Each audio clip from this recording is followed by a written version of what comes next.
Hello दोस्तों, स्वागत है आपका एक बार फिर हमारे YouTube channel NEET bio science पर। दोस्तों, आज का हमारा टॉपिक रहेगा लैग सिलेक्शन, या फिर हम इसे बोल सकते हैं वाइट एंड ब्लू सिलेक्शन। जो हम बात कर रहे हैं हमारे सिलेक्शन की, वो सिलेक्शन हम किस प्रकार से करते हैं, किस चीज़ का सिलेक्शन की हम यहाँ पे बात कर रहे हैं। जैसे हम देख रहे हैं यहाँ पे हमें डिफरेंट टाइप की, जैसे कि नॉन ट्रांसफॉर्म सेल मिलती हैं, हमें ट्रांसफॉर्म सेल मिलती हैं, या फिर नॉन रिकॉम्बिनेंट मिलती है या रिकॉम्बिनेंट मिलती हैं। जो सेल हमारे काम की होती है, यानी कि हम बात करें यहाँ पे रिकॉम्बिनेंट की, तो उस सेल को हमें चाहिए, उसका हमें सिलेक्शन करना है। आज जो हम सिलेक्शन की बात करें वो हम कर रहे हैं प्रोकैरियोटिक सिस्टम में हम सिलेक्शन की बात करें। किस चीज़ की? प्रोकैरियोट की। इससे पहले हमने यूकैरियोट के बारे में किया था। यूकैरियोट की जो एम्ब्रियोनिक स्टेम सेल है उसमें हमने डिफरेंट टाइप की एंटीबायोटिक ली थी, जैसे कि न्यू रेजिस्टेंट जीन हमने ली थी, और गैंसिक्लोविर जो एक एंटीवायरल ड्रग है हमने उसका यूज़ करके हमने सेलेक्ट किया था हमारी रिकॉम्बिनेंट सेल को। तो आज हम शुरू करते हैं हमारा जो रिकॉम्बिनेंट सिलेक्शन का सिस्टम है वो प्रोकैरियोट के अंदर हम देखेंगे। उससे पहले हम एक आरडीटी का एक टॉपिक है जो इसकी शुरुआत करता है कि कैसे कैसे हम किन सेल का सिलेक्शन करेंगे, वो हम थोड़ा सा ओवरव्यू देख लेते हैं। मान लीजिए हमारे पास ये एक वेक्टर है, कोई भी हम प्लाज्मिड वेक्टर ले सकते हैं, या फिर हम फाज का जो वेक्टर होता है वो हम यूज़ कर सकते हैं यहाँ पे। लेकिन आज हम बात करें एक प्लाज्मिड वेक्टर की। प्लाज्मिड क्या होता है? जो एक्स्ट्रा क्रोमोसोमल डीएनए प्रेजेंट होता है किसी भी यूकैरियोटिक सेल में या प्रोकैरियोटिक सेल में। यूकैरियोट में हम देखें जैसे कि यीस्ट में प्रेजेंट होते हैं प्लाज्मिड, हम प्रोकैरियोट में आज इनके बारे में डिस्कस करेंगे ही। तो हम देख रहे हैं हमने कोई भी एक डीएनए लिया, एक सोर्स डीएनए का। जो डीएनए हम ले रहे हैं वो कहीं से भी ले सकते हैं, यानी कि हम ह्यूमन डीएनए भी ले सकते हैं यहाँ पर, या फिर और किसी अदर ऑर्गेनिज्म का हम डीएनए ले सकते हैं। हम इस डीएनए को डाइजेस्ट करवाते हैं with the help of restriction endonuclease enzyme. Different type के रिस्ट्रिक्शन एंडोन्यूक्लियस हमारे पास अवेलेबल हैं, उनका यूज़ करके हमने इस डीएनए को डाइजेस्ट करवा दिया। और इस डीएनए को डाइजेस्ट करके हमने जो पोर्शन है, हमारा जो रिक्वायर्ड पोर्शन है, उसको हमें पुट करना है हमारे वेक्टर के अंदर। फिर हमारे वेक्टर के अंदर पुट करके, जैसे हमने यहाँ पे वेक्टर के अंदर पुट किया, फिर उसकी ट्रांसफॉर्मेशन करवानी है हमें किसी प्रोकैरियोट सेल में। यहाँ पे आज हम प्रोकैरियोट सेल ले रहे हैं, वो है हमारी ई कोलाई। तो ये प्रोसीजर होता कैसे है? जैसे हमने यहाँ पे डाइजेस्ट करवा लिया इस डीएनए को, सेम जो रिस्ट्रिक्शन एंजाइम यहाँ पे यूज़ किया वही एंजाइम के साथ हम अपने इस वेक्टर को ओपन करेंगे किसी पार्टिकुलर जो रिस्ट्रिक्शन साइट यहाँ पे हमारे वेक्टर में प्रेजेंट होती है उसकी हेल्प से। इस वेक्टर के ऊपर एक ओरिजिन ऑफ रेप्लिकेशन होता है।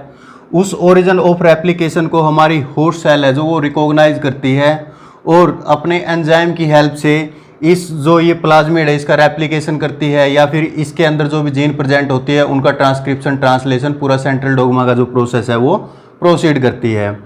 तो हम यहाँ पे देख रहे हैं जैसे कि हमने ये डाइजेस्ट करवाया, इसके अंदर ये लाइगेट करवा दिया। लाइगेट करवाने के बाद हमने इसकी ट्रांसफॉर्मेशन करवा दी हमारे बैक्टीरिया के अंदर, यानी कि ई कोलाई के अंदर, यानी कि हम बोल सकते हैं इसे अपनी होस्ट सेल के अंदर। जो ट्रांसफॉर्मेशन का प्रोसेस है हम देख रहे हैं कि हमारा जो ये वेक्टर है ये ट्रांसफ़र होगा हमारी होस्ट सेल के अंदर।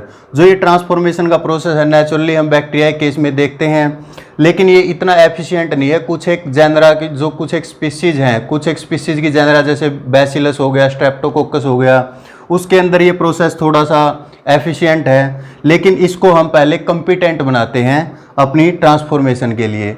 वो कैसे करते हैं? हम इसके लिए यूज़ करते हैं कैल्शियम क्लोराइड का। जो ये कैल्शियम क्लोराइड होता है ये हमारे डीएनए को प्रेसिपिटेट करता है, और जो हमारा जो डीएनए है, जो फ्री डीएनए हमारा एनवायरनमेंट में प्रेजेंट होता है, या फिर हम बोल सकते हैं हमारे वेक्टर में, वो यहाँ पे प्रेसिपिटेट हो जाता है। या फिर ऐसा देखा गया है, इसका जो प्रॉपर फंक्शन है वो अभी अंडरस्टूड नहीं है, लेकिन ऐसा मानते हैं या तो फिर इसको प्रेसिपिटेट कर देता है, या फिर ये होस्ट सेल को इस तरह से मॉडिफाई करता है कि कुछ प्रोटीन इसके जो डीएनए बाइंडिंग के लिए रिस्पॉन्सिबल होते हैं अपनी सेल वॉल के आसपास। तो इससे क्या होगा? अभी ये जो डीएनए था, एनवायरमेंटल डीएनए जो यहाँ पे था, या फिर हम बोल सकते हैं कि वेक्टर के साथ जो डीएनए यहाँ पे प्रेजेंट था वो यहाँ पे आसपास प्रेसिपिटेट हो जाता है। अभी हमारा जो ट्रांसफॉर्मेशन का प्रोसेस नहीं हुआ है, इसके लिए फिर हम इसे क्या करते हैं 42 डिग्री सेल्सियस पे हम इसको ग्रो करवा देते हैं। तो इससे क्या होता है, जो इसकी सेल वॉल होती है उसकी परमिएबिलिटी है जो वो इंक्रीज हो जाती है, जिससे कि हमारा जो रिक्वायर्ड डीएनए या कि हम बोल सकते हैं ट्रांसफॉर्मेशन का प्रोसेस है वो हमारा कंप्लीट हो जाता है। ये हम बोलते हैं कि हम इसे कम्पिटेंट कर रहे हैं। तो इस प्रकार से हम अपनी जो सेल है उसको कम्पिटेंट करवाते हैं, किसके लिए? ट्रांसफॉर्मेशन के लिए। तो हमने अब तक की जो प्रोसीजर देखा ये एक ओवरव्यू है हमारा। तो हमें इसमें से मेन पॉइंट क्या है कि जैसे कि हमारी ये सेल आई है, ये रिकॉम्बिनेंट सेल हमें मिली है, इसका हम सिलेक्शन कैसे करेंगे? ऐसा नहीं है कि जो सभी के सभी जो डीएनए है, जो डीएनए का पोर्शन है या फिर हमारी जीन ऑफ इंटरेस्ट है वो यहाँ पे एक्चुअल में लाइगेट कर जाए और फिर उसकी जो ट्रांसफॉर्मेशन का प्रोसेस है वो हो जाए। ये इतना आसान नहीं है, ये एक बहुत ही टीडियस वर्क है। ये सारा का सारा जो प्रोसीजर है पूरा का पूरा एक ट्यूब में चलता है। जैसे ये ट्यूब है, यहाँ पे हमने वेक्टर डाला, फिर हमने यहाँ पे रिस्ट्रिक्शन एंजाइम डाल दिए। रिस्ट्रिक्शन एंजाइम ने हमारे वेक्टर को डिफरेंट साइट पे, जो पार्टिकुलर साइट होती है उस साइट पे कट किया और हमारे वेक्टर को ओपन कर दिया। सेम जो एंजाइम थे, रिस्ट्रिक्शन एंजाइम थे, उन्हीं के साथ हमने इनको अपने जो डीएनए है उसका डाइजेशन किया हुआ है, फिर हम उसको भी इसके अंदर डालते हैं, फिर लाइगेशन होगा इसके अंदर। तो हमें वहाँ पे डिफरेंट कंडीशन देखने को मिल सकती हैं। ऐसा हो सकता है कि जो हमारा डीएनए है, जीन ऑफ इंटरेस्ट है, वो कहीं भी लाइगेट ना हो, वो फ्री मूव करे। या फिर ऐसा हो सकता है कि हमारा वेक्टर है जो एज इट इज़ ओपन का ओपन रहे, उसके अंदर कोई भी लाइगेशन का प्रोसेस ना हो। या फिर ऐसा हो सकता है कि जो हमारा डीएनए है वो यहाँ पे लाइगेट कर जाए, जो हमारी एक्चुअल कंडीशन है। या फिर ऐसा भी हो सकता है कि ये जो वेक्टर है हमारा ये एज इट इज़ का एज इट इज़ रहे, कि इसके अंदर हम बोल सकते हैं सेल्फ लाइगेटेड वेक्टर, जिस कंडीशन को हम बोलते हैं कि इसके अंदर कोई लाइगेशन ना हो हमारे जो फॉरेन डीएनए का, और केवल ये जो हमारा वेक्टर है ये as it is self ligate कर जाए। तो अब हमें इसमें से कंडीशन को सिलेक्ट करना है कि हमारी कौन सी सेल है जिसके पास हमारा जो रिक्वायर्ड डीएनए प्रेजेंट है। इसी प्रोसेस को हम यहाँ पे पढ़ते हैं, जो वाइट एंड ब्लू सिलेक्शन या फिर हम ब्लैक सिलेक्शन बोलते हैं। एंटीबायोटिक रेजिस्टेंस जो जीन होती है उनकी हेल्प से भी हम इनका सिलेक्शन करते हैं। जैसे ही हमें ये रिकॉम्बिनेंट सेल हमें मिलेगी, हम इसकी क्लोनिंग करेंगे, हमें इसे डिफरेंट मीडियम पे ग्रो करवाएंगे, जिससे हमारी बहुत सारी कॉलोनी हमें मिलके तैयार हो जाएंगी। या फिर हम इसको प्यूरीफाई करते हैं।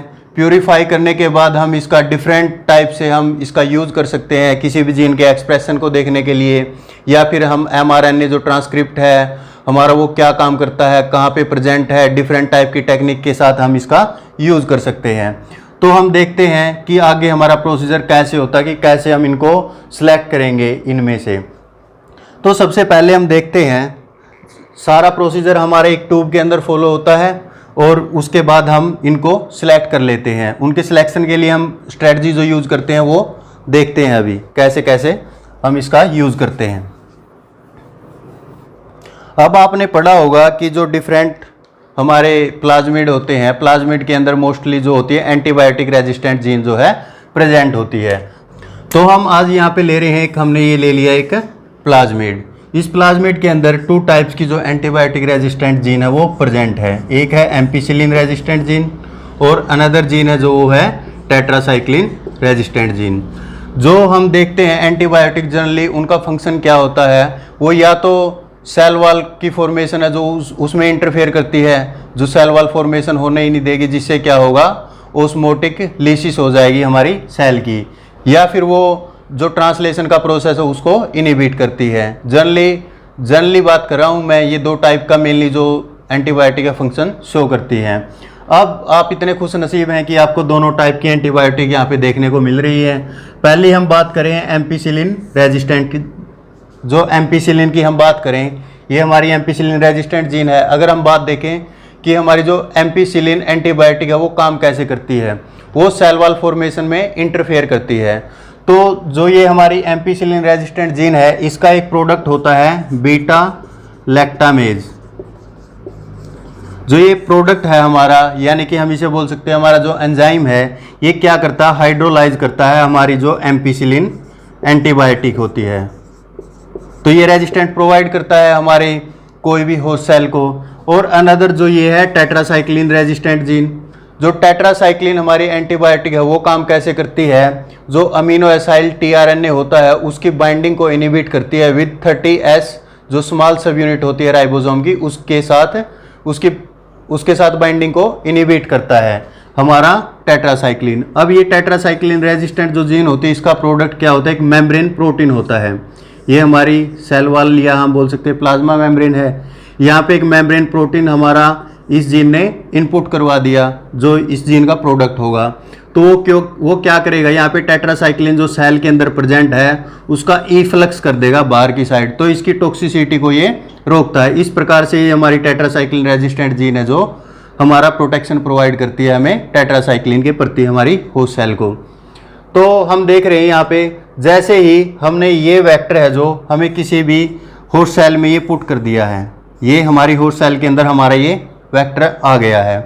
अब हम इसको अगर टेट्रासाइक्लिन या फिर हम बोल सकते हैं एम्पीसिलिन, इससे रिलेटेड जो सिलेक्टिव मीडियम होता है वहाँ एंटीबायोटिक की प्रेजेंस में अगर हम इसको ग्रो करवाएंगे तो ये आराम से ग्रो करेगा। लेकिन जो यहाँ पे सेल होती है वो हम कौन सी लेते हैं कि वो ऑलरेडी जो एम्पीसिलिन और टेट्रासाइक्लिन के प्रति है जो सेंसिटिव होनी चाहिए, तभी हमें पता चलेगा कि अभी इसमें जो हमारा वेक्टर है वो यहाँ पे ट्रांसफॉर्म हुआ है या नहीं हुआ। अब ये दोनों टाइप की एंटीबायोटिक से हमें रेजिस्टेंस शो करेगी, तो इससे हमें पता क्या चलेगा कि हमारी जो नॉन ट्रांसफॉर्म सेल है या फिर हमारी ट्रांसफॉर्म सेल है। अब हमें पता कैसे चला, जो नॉन ट्रांसफॉर्म सेल है वो एज इट इज सेंसिटिव रहेगी दोनों एंटीबायोटिक के प्रति, लेकिन जो हमारी ट्रांसफॉर्म सेल है उनके अंदर हमारा वेक्टर ट्रांसफॉर्म हो चुका है, यानी कि ये ट्रांसफेक्टेड सेल हैं। तो अब यहाँ पे ये सेल हैं जो भी हमारा रेजिस्टेंट शो करेंगी अगेंस्ट दिस एंटीबायोटिक। अब यहाँ पे ट्रांसफॉर्मेशन के बाद हमें एक चीज़ का और ध्यान रखना है, ऐसा नहीं कि जैसे ही हमारा वेक्टर यहाँ पे इंट्रोड्यूस हुआ और हमने शायद डायरेक्ट इसको जो एंटीबायोटिक जो सिलेक्टिव मीडियम है उसके ऊपर हमें इसको ग्रो करवा दें।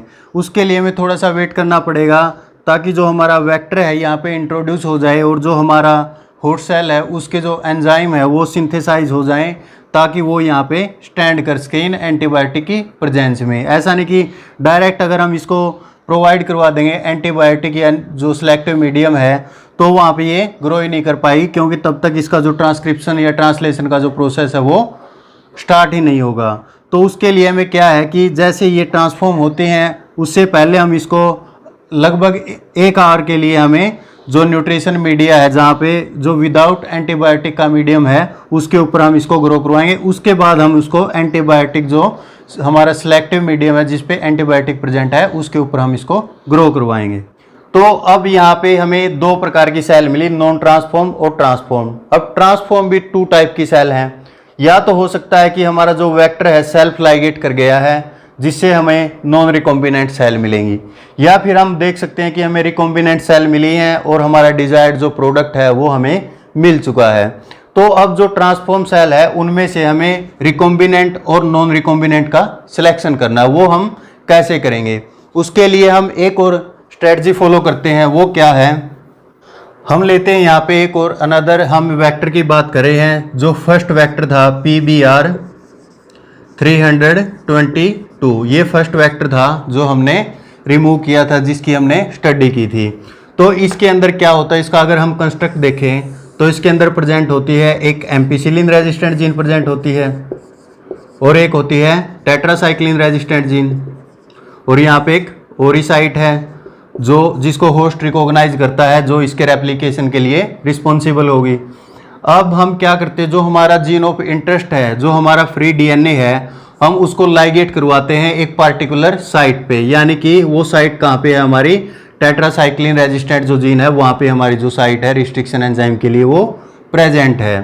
तो इससे क्या होगा, जो हमारा अगर डीएनए है, जो हमारा फ्री डीएनए है या फिर हम बोल सकते हैं डिजायर्ड डीएनए है, ये हमारा लाइगेट करेगा इस पार्टिकुलर साइट में जो टेट्रासाइक्लिन रेजिस्टेंट जीन है वहाँ पे।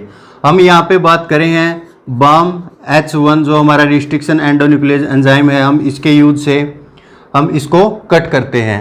BAM-H1 की सिंगल साइट प्रेजेंट होती है और वो साइट कहाँ पे है, टेट्रासाइक्लिन रेजिस्टेंट जीन के बीच में, सेंटर में। तो इससे क्या होगा, जो हमारी टेट्रासाइक्लिन जीन जो फंक्शन शो कर रही थी वो फंक्शन हमारा अबॉर्ट हो जाएगा। तो हम इसको क्या बोलते हैं, इंसर्शनल इनएक्टिवेशन। क्या बोलते हैं, इंसर्शनल इनएक्टिवेशन।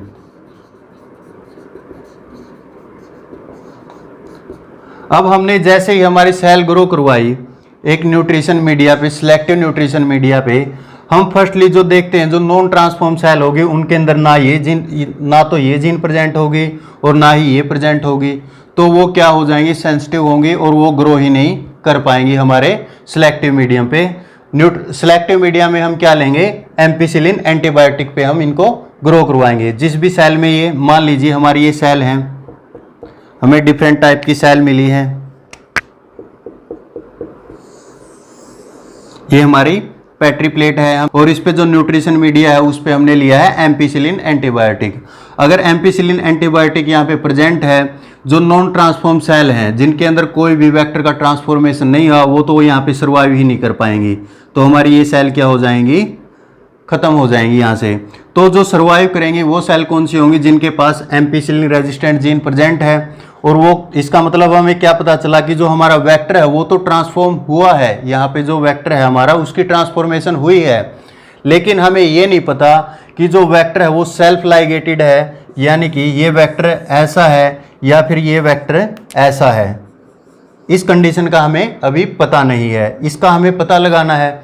इसके लिए हम क्या बोलते हैं, नॉन रिकॉम्बिनेंट और रिकॉम्बिनेंट का हमें अभी सिलेक्शन करना है। अब जैसे ही हमें यहाँ पे जो ये कॉलोनी मिली है, इस प्लेट पे हम इसका एक रेप्लिका प्रिपेयर करेंगे।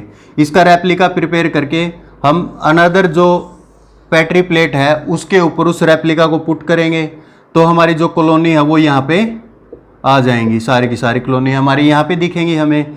फिर हम इसको जो यहाँ पे हम मीडियम लेंगे, जो अगार मीडियम होगा, वहाँ पे हम दोनों टाइप की जो एंटीबायोटिक है वो यूज़ करेंगे। कौन सी, एम्पिसिलिन और टेट्रासाइक्लिन। यहाँ पे हमने एम्पिसिलिन और टेट्रासाइक्लिन दोनों प्रकार की हमने एंटीबायोटिक का यूज़ किया है। तो जैसे ही ये हमारा जो रेप्लिका है इस मीडियम पे जाएगा, तो इसमें से केवल वो सेल ग्रो करेंगी जिनके पास क्या है, जो सेल्फ लाइगेटेड वेक्टर है। सेल्फ लाइगेटेड वेक्टर वाली ग्रो क्यों करेंगी, क्योंकि हमारा जो वेक्टर है इसके पास टेट्रासाइक्लिन भी प्रेजेंट है, टेट्रासाइक्लिन रेजिस्टेंट जीन भी प्रेजेंट है और एम्पिसिलिन रेजिस्टेंट जीन भी प्रेजेंट है। अगर ये दोनों जीन प्रेजेंट है तो इस मीडिया पे ये दोनों जो कॉलोनी वो ग्रो करेंगी। लेकिन अगर हमारे पास ये वाली कंडीशन है, जो एक्चुअल जो रिकॉम्बिनेंट है हमारी, ये हमारा क्या है, रिकॉम्बिनेंट, अगर ये वाली कंडीशन हमारी सेल में प्रेजेंट है तो वो वाली सेल है जो टेट्रासाइक्लिन के प्रति रेजिस्टेंट शो नहीं करेंगी, क्योंकि यहाँ पे जो टेट्रासाइक्लिन का फंक्शन ऑलरेडी डिसरप्ट हो चुका है, तो हमारी जो रिकॉम्बिनेंट सेल है वो यहाँ पे ग्रो नहीं करेंगी। तो हमें अब देखते हैं हम यहाँ पे जो कॉलोनी की जो पोजीशन है और यहाँ पे जो पोजीशन है वो कौन सी है, कि जो हमारी सेल पहले यहाँ पे ग्रो कर रही थी लेकिन यहाँ पे ग्रो नहीं हुई है, तो हम उन कॉलोनी को यहाँ से पुट करते, यहाँ से उठाते हैं और उनका कल्चर करते हैं। वो कॉलोनी कौन सी होती है, जो हमारी एक्चुअल में रिकॉम्बिनेंट कॉलोनी होती है। इस प्लेट को हम मास्टर प्लेट का भी नाम दे सकते हैं, क्योंकि यहाँ पे हमारी नॉन रिकॉम्बिनेंट और रिकॉम्बिनेंट दोनों टाइप की सेल है जो वो प्रेजेंट थी। अब यहाँ से हमने रेप्लिका लिया, उसको अनदर प्लेट पे ग्रो करवाया, तो उस पे ग्रो कौन सी करेंगे, जिनमें सेल्फ लाइगेटेड वेक्टर था, या फिर हम बोल सकते हैं जो हमारी नॉन रिकॉम्बिनेंट सेल थी। अब इससे आगे ये तो था हमारा जो हम सिलेक्शन कर रहे हैं वो एंटीबायोटिक के बेस पे कर रहे थे। हम इसे बोल सकते हैं insertional inactivation based on antibiotic resistant gene. अब इससे अलग हम एक और सिलेक्शन का प्रोसीजर करते हैं। ऐसा नहीं है कि हम केवल इस प्रोसीजर से हम इनको सिलेक्ट कर सकते हैं, जो हमारी रिकॉम्बिनेंट सिलेक्शन है। इसके लिए हम एक डिफरेंट स्ट्रेटजी भी यूज़ करते हैं। उसके लिए हमें ये रेप्लिका और ये डिफरेंट जो सिलेक्शन प्रोसीजर की हमें ज़रूरत नहीं होगी। सिंगल सिलेक्शन से ही हम पता लगा सकते हैं कि हमारी जो रिकॉम्बिनेंट और नॉन रिकॉम्बिनेंट सेल कौन सी है। यहाँ पे हमने एग्जाम्पल लिया था हमारा PBr 322 जो हमारा प्लाज्मिड वेक्टर है। तो हम आगे एक और अनदर वेक्टर देखते हैं, वो कौन सा है। अनदर वेक्टर है हमारा जो रिसेंटली डिस्कवर्ड है PUC8। ये रिसेंटली डिस्कवर्ड हमारा वेक्टर है। अब इसकी कंस्ट्रक्ट देखें तो इसकी कंस्ट्रक्ट में क्या होता है, एक हमारे पास एम्पिसिलिन रेजिस्टेंट जीन प्रेजेंट होती है और अनदर जीन हमारी यहाँ पे प्रेजेंट होती है LAC-Z- जीन। हमने यहाँ पे LAC-Z की बजाय हमने LAC-Z- दिखाया है। इसका मतलब क्या है, हम यहाँ पे जो इसके लिए हम होस्ट जो सेल प्रिपेयर करते हैं वो इस टाइप से होती है कि उसके अंदर एक LAC-Z जीन प्रेजेंट होती है। जो LAC-Z जीन प्रेजेंट होती है वो होती है नॉन फंक्शनल। नॉन फंक्शनल कैसे, कि जो हमारा LAC-Z जीन का प्रोडक्ट क्या होता है, बीटा गैलेक्टो सीडेज, ये हमारी जो लैक्जेड जीन है उसका ये प्रोडक्ट होता है। जो हम इस बात कर रहे हैं इस प्रोडक्ट की, जो बीटा गैलेक्टोसिडेज है, इसमें ये इसकी स्ट्रक्चर की अगर हम बात करें तो ये कैसा होता है, होमोटेट्रामर इसकी स्ट्रक्चर होती है। क्या होती है? होमोटेट्रामर। उसमें क्या होता है, एक अल्फा होता है और एक ओमेगा होता है। टू टाइप की, जो ये हमारा ओमेगा जो सी टर्मिनल है इसका, और जो अल्फा है वो एन टर्मिनल है। लेकिन जो हमारी सेल जो मॉडिफाइड होस्ट सेल होती है उसके अंदर केवल ये वाला जो पार्ट है हमारे प्रोटीन का सिंथेसाइज होता है, और अनदर पार्ट जो होता है हमारा वो होता है वेक्टर के अंदर। वो कौन सा पार्ट होता है? ये एन टर्मिनल।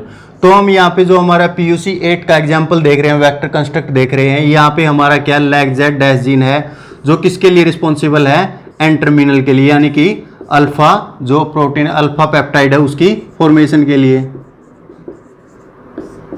तो हम एक जनरल बात देखें तो उसमें क्या होगा, जो हमारा PUC 8 है ये हमें एन टर्मिनल प्रोवाइड करवाएगा, यानी कि अल्फा पेप्टाइड प्रोवाइड करवाएगा।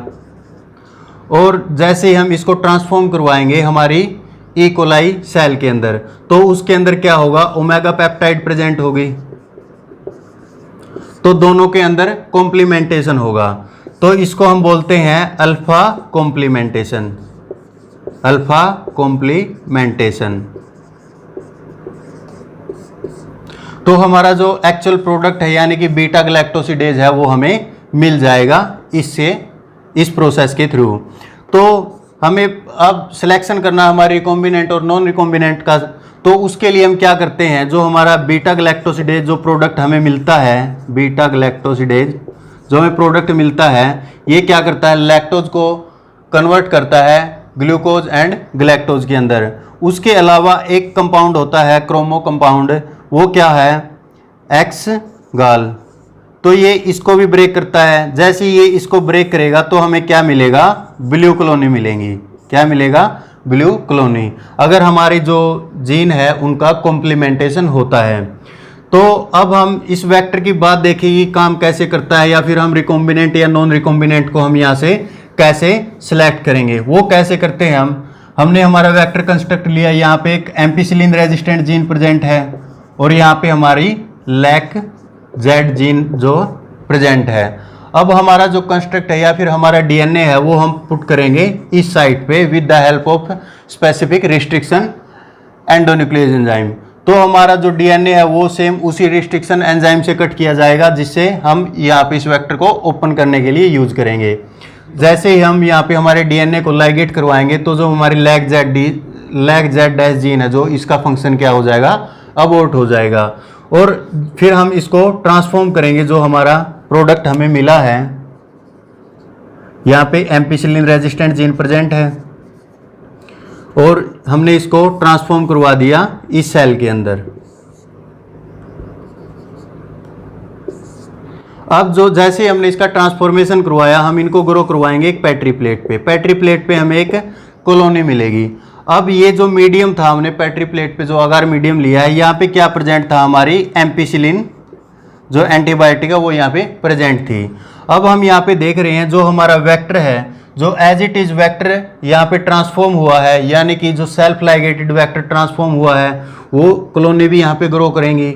और जो हमारी लाइगेट, जो हमारा डीएनए लाइगेट कर चुका है वो भी यहाँ पे ग्रो करेंगी।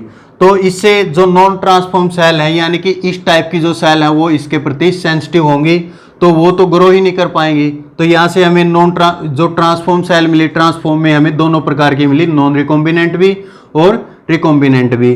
अब हमें यहाँ से उठाना क्या है, जो रिकॉम्बिनेंट सेल है वो उठानी है। उसका हमें पता कैसे चलेगा, जैसे हम इसमें एक्स गाल को पुट करेंगे, क्या करेंगे, एक्स गाल को पुट करेंगे, तो जिनके पास ये वाला प्रोडक्ट है हमारी सेल के अंदर, जो हमारी सेल है, यानी कि हम यहाँ पे ले लेते हैं, ये हमारी बैक्टीरियल सेल है जहाँ पे जो सेल्फ लाइगेटेड वेक्टर गया है, और एक कंडीशन है जहाँ पे हमारा जो रिकॉम्बिनेंट है वो गया है। तो जो हमारा सेल्फ लाइगेटेड वेक्टर वाली कॉलोनी है वो हमें कैसी कॉलोनी देंगी, ब्लू कॉलोनी। ये हमें मिली ब्लू कॉलोनी। क्यों मिली हमें ब्लू कॉलोनी, क्योंकि यहाँ पे हमारा जो लैक जेड जीन है उसका फंक्शन है जो वो ऑलरेडी इंटीग्रेटेड है, यानी कि इसके फंक्शन का कोई डिसरप्शन नहीं हुआ है। और जो रिकॉम्बिनेंट हुई है उनके अंदर जो हमारा जो लैग जेड डैश जीन है उसका फंक्शन का डिसरप्शन है जो वो हो चुका है। तो इससे क्या होगा, जो हमारी लैग जेड जीन है उसके अंदर कॉम्प्लीमेंटेशन नहीं होगा। कॉम्प्लीमेंटेशन नहीं होगा तो ये एक्स गाल को मतलब ऑक्सीडाइज नहीं कर पाएंगी। अगर ये इसको मतलब ब्लू कलर में कन्वर्ट करने के लिए अगर अनेबल हैं तो वो कैसी होंगी, वाइट कॉलोनी होंगी। हम इनको ब्लैक डॉट को दिखा देते हैं, ये हमें वाइट कॉलोनी मिली। लेकिन जो as it is vector ligate किया था, सेल्फ लाइगेटेड वेक्टर है, वो वाली कॉलोनी हमें ब्लू कॉलोनी अपीयर होंगी। तो हम जो इन दोनों हमने एंटीबायोटिक रेजिस्टेंट वाला प्रोसेस देखा था और हम एक ये प्रोसेस देख रहे हैं, उनमें स्क्रीनिंग में जो हमारा जो टाइम कंज्यूमिंग थी वो हमारी कम हुई है। वो क्यों? क्योंकि उस केस में हमने पहले एम्पीसिलिन वाले मीडिया पीस को ग्रो करवाया था, फिर यहाँ से हमें जो कॉलोनी मिली थी उनका हमने रेप्लिका प्रिपेयर किया, फिर रेप्लिका प्रिपरेशन के बाद हमने दोनों प्रकार का जो सिलेक्टिव मीडियम लिया, उसके अंदर हमने टेट्रासाइक्लिन और एम्पीसिलिन दोनों प्रकार के एंटीबायोटिक ली। तो हमें 2 टाइप से इनका सिलेक्शन है, जो स्क्रीनिंग प्रोसेस है वो 2 स्टेप में हुई। लेकिन यहाँ पे हमें एक सिंगल प्लेट लेनी है, सिंगल प्लेट पे ही हमें पता चल जाता है कि हमारा जो रिकॉम्बिनेंट सेल कौन सी है, नॉन रिकॉम्बिनेंट सेल कौन सी है। तो नॉन ट्रांसफॉर्म सेल तो हमारी यहाँ पे ग्रो ही नहीं कर पाएंगी, और जो ट्रांसफॉर्म होंगी वो यहाँ पे 2 टाइप की कॉलोनी शो करेंगी। जो रियल हमारी ट्रांसफॉर्म है यानी कि जो रिकॉम्बिनेंट है वो हमें व्हाइट कॉलोनी देंगी, क्योंकि हमारे जो लैग जेड जीन है उसका फंक्शन है जो डिसरप्ट हो चुका है। लेकिन जिसमें हमारा जो वेक्टर सेल्फ लाइगेटेड है उनका फंक्शन एज इट इज बना हुआ है, तो हमें कैसी कॉलोनी देगी, ब्लू कॉलोनी देगी। इसी को हम बोलते हैं लैग सिलेक्शन। लैग सिलेक्शन क्यों बोलते हैं? क्योंकि जो हमारी जीन है, जो लैग जेड जीन है, लैग जेड जीन जो हमारी प्रेजेंट होती है वो हमारी लैक ओपेरोन के ऊपर प्रेजेंट होती है। तो ये था आज का हमारा टॉपिक, लैग सिलेक्शन, या फिर हम बोल सकते हैं व्हाइट एंड ब्लू सिलेक्शन। और हाँ, आई होप आपको अंडरस्टैंडिंग हुई होगी कि जो इंसर्शनल इनएक्टिवेशन है वो क्या है, वो किस चीज़ के लिए हम यूज करते हैं। तो इससे रिलेटेड जो क्वेश्चन आया हुआ है हम उसको अभी करते हैं। तो हमारा क्वेश्चन है जो आया हुआ है दिसंबर 2018 में। हमारा क्वेश्चन है, a DNA segment was clone into the active site region of the lac Z gene. यानी कि अगर हमारा डीएनए एक्टिव साइट में लैग जेड जीन में इंट्रोड्यूस किया तो हमारा लैग जेड जीन का जो फंक्शन है वो डिसरप्ट होगा। And the recombinant plasmid introduced into the lac Z negative strain, यानी कि यहाँ पे लैग जेड जीन है जो अब्सेंट है of E coli, and plated on a medium containing X gal the colonies of blue colour, which one of the following statement is correct. अब हमें जो स्टेटमेंट अब तक पढ़ी है हमने उसमें क्या मिला है, हमने एक्टिव साइट है जो उसके अंदर हमने अपना डीएनए भी क्लोन कर दिया है, लेकिन उसके बावजूद भी हमें ब्लू कलर मिल रहा है, यानी कि हमारी जो जीन है वो फंक्शनल है अब तक, उसका रीज़न क्या है। तो ऑप्शन फर्स्ट देखते हैं हम, the nature of clone DNA segment need not be special as cloning of any DNA in lac Z will result in disruption of its reading frame and production of blue colour. ऐसा बिल्कुल देखने को नहीं मिलता है कि मतलब कोई भी जो रीडिंग फ्रेम है उसका डिसरप्ट हो जाए। मैटर ये करता है कि हमारी जो जीन है उसके अंदर अगर कोई भी जीन इंट्रोड्यूस हुई है तो हमारी जीन है जो फंक्शनल नहीं होगी। तो ये केस हमारा क्या है, रॉन्ग है।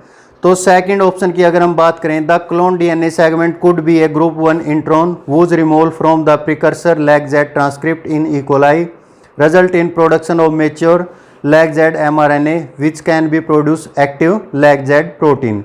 ये पॉसिबिलिटी हो सकती है क्योंकि जो ग्रुप 1 इंट्रॉन होते हैं वो रेप्लिकेटिव इंट्रॉन होते हैं। रेप्लिकेटिव कौन से होते हैं कि वो खुद का प्रोटीन सिंथेसाइज करते हैं और एक प्लेस से दूसरे प्लेस पे मूव कर सकते हैं इन द जीनोम। तो अगर वो डीएनए हमारा जहाँ पे हमने क्लोन किया था उसने अपने प्रोटीन को सिंथेसाइज किया और रेप्लिकेटिव प्रोसेस के थ्रू वो एक जगह से दूसरी जगह पे मूव कर गए हैं।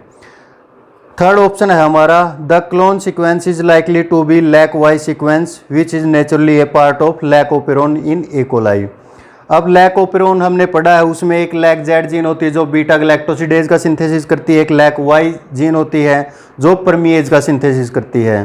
तो जो लैक वाई जीन है जो परमिएज का सिंथेसाइज करती है उसका इससे कोई लेना देना नहीं है। The clone sequence is likely to be an anti terminator sequence which allow the full length transcription of lac Z gene. अब एंटी टर्मिनेशन का हमने एक केस पढ़ा था हमारे लैम्डा फाज के अंदर।